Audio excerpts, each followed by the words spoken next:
Hey everyone, I'm Renram C. Reyes, And I'm Joma S. Esguerra.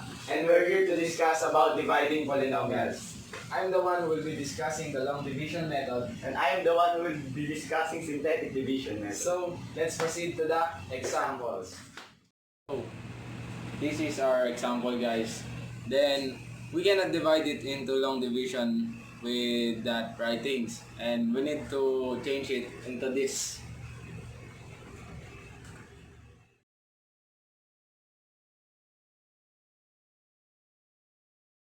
So, the first method we will be using is to know the dividend and the divisor. So, in the dividend, we have to use the first term, which is 3x squared. Then we will divide it to the first term of the divisor, which is x. And when we divide it, we will get a quotient of 3x.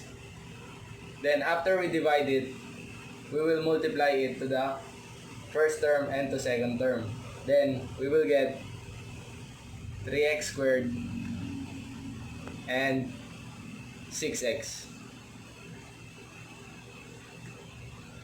Then always remember that the sign here is always negative. So this will be changed into negative. Then we will subtract it. 9x minus 6x equals 3x. Then 3x squared minus 3x squared, 0. So it will only be cancelled. So the next thing is we have to divide this partial quotient to the first term. Again, 3x divided by x is equals to 3. Then this is positive, then we will have a sign which is positive. So we will put 3, then when we multiply it again to both of these terms, 3 times x equals 3x. Then 3 times 2 equals 6.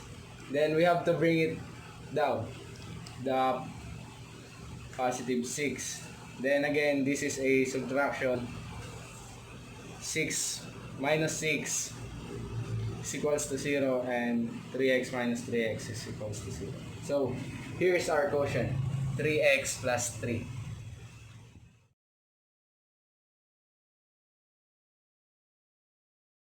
After learning about the long division method, we will now teach you about the synthetic division method. So this is the example we had earlier.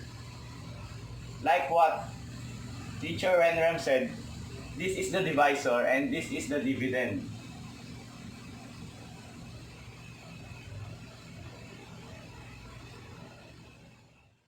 First, we need to isolate the x on the divisor. To isolate the x in the divisor, equate it to 0. And we need to use the subtraction property of equality. Subtract both sides by negative 2. So this will be the outcome. So this will be the equation on synthetic division.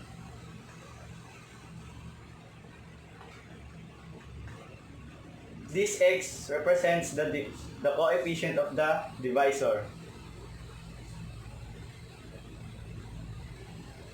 And a is the coefficient of the first term. B is the coefficient of the second term. And C is equal to the constant. So let's try to substitute it. X is equal to negative 2. A is equal to 3. B is equal to 9. And the constant is equal to 6. Substitute it. X is equal to negative 2. A is equal to 3. B is equal to 9. And C is equal to 6. First, we need to bring down the coefficient of the first term and multiply it to the coefficient of the divisor. 3 times negative 2 is equal to negative 6. And then add it. 9 plus negative 6 is equal to positive 3. And then multiply it again to the coefficient of the divisor. 3 times negative 2 is equal to negative 6. 6 plus negative 6 is equal to 0. This is the answer we got. In writing the variable of these two, we need to look back to the dividend of the equation and get the second term or the variable of the second term and put it to the answer we got earlier. We hope you learned something. I'm Ren Rem C. Reyes. And I'm Jomani. Thank you for watching our video tutorial.